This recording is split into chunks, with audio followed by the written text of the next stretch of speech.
บายดีเด้อพี่น้องมื้อนี้มางานศพพอเฒ่าไอ้อบน้องชายเอ้ยปานีพี่น้องเสียชีวิตเมื่อวานนี้วันนี้เฮาก็มา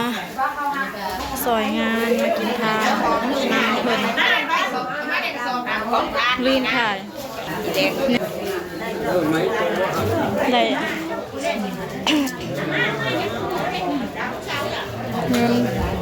เขาแล้วก็เงินแล้วก็ดีโดแพ็คหนึ่งกินทาน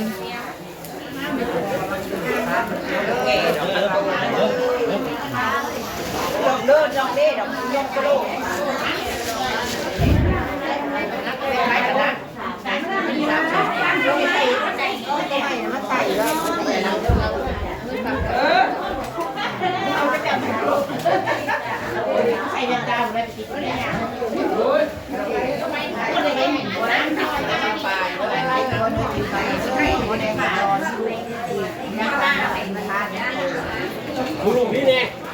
เราเขาเหยียบมึงอ่ะว้ายเขาเหยียบมันเนาะอะไรมันเนาะอย่าเขาเหยียบดีญาติพี่น้องมันก็มากินทานนะเพิ่นสิ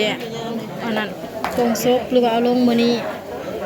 ชุมไว้ปานนี้ก็ยังบ่ได้มาซ้ำยังอยู่โรงพยาบาลพวกบ่ทันก็สิมื้ออื่นบ่ออกมาวันจันทร์ก็สิทันแต่งานแจกนั่นแหละพี่น้องงานบุญแจกนั่นแหละเพิ่นก็ป่วยมาเป็นเวลาเป็นเดือนเลยพี่น้องเอ้ยทรมานเนาะเบิดเวรเบิดกรรมละบัดนี้พ่อเฒ่าเป็นพ่อเฒ่าพ่อตาของไอ้อบพี่น้องไอ้อบน่ะเป็นน้องชายของไอ้ปานีน้องชายแท้ๆน้องชายยิงขี้นี่แหละหากสิไว้เสียเงินประกันภัยบัดนี้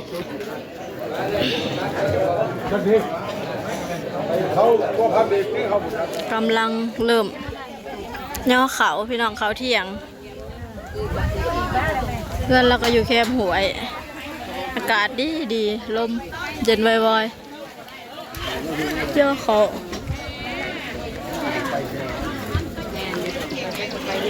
ลาบหมูตำบักหุ่งแล้วก็มีอย่างอบเบาะ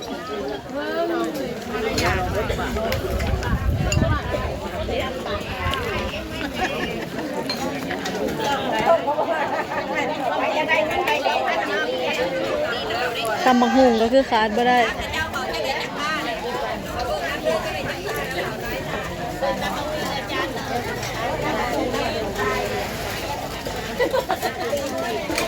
เฮ้ยพ่อทำไมยักษ์ตรงไหนเฮ้ยเอาพ่อนี่นะไม่มี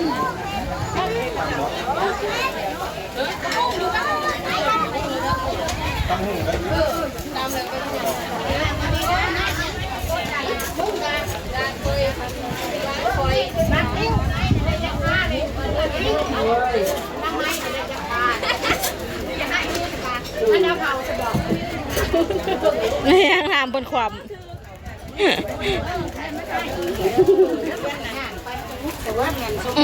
จำหมักหู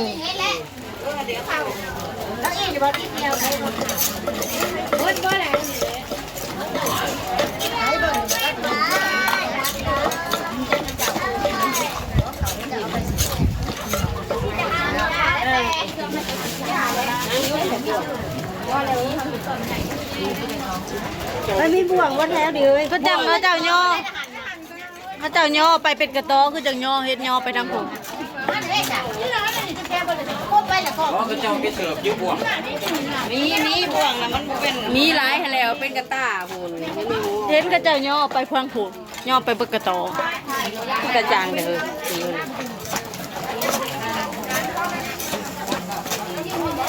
เอ้าอันว่ามันจางจิ้มในน้ำเลยจิ้มไปก่อนจ้ะ เคยกำลังนัว พอ มึงจะเล่งมันได้อีสานกระเบื้องจะไปเกลียว โอ้ยจะลอยจากกระเบื้อร้อยเลย สากกระเบือสินบินเด้อ ตำ2 โคกก็ใส่ เนี่ยร้อยกบนะ บ่วงบางแง่น่ะไปเป็นถาดไปผูก คงกระจองเลย บางแง่น่ะไปหายายถาดหนึ่ง น้ำมันอยู่ในกล่องเลยค่ะเอาไปเลย บ่วงนึง กับนี่ก็บ่ได้ร้ายปานนั้นล้างแม่เพิ่นเลยทั้งไหนเนี่ยบ่จางเข้ม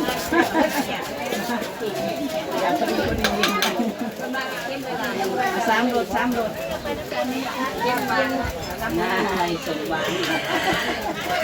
โอ้บ่ได้อุ้ย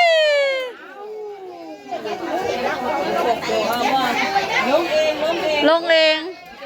เจ็บเลย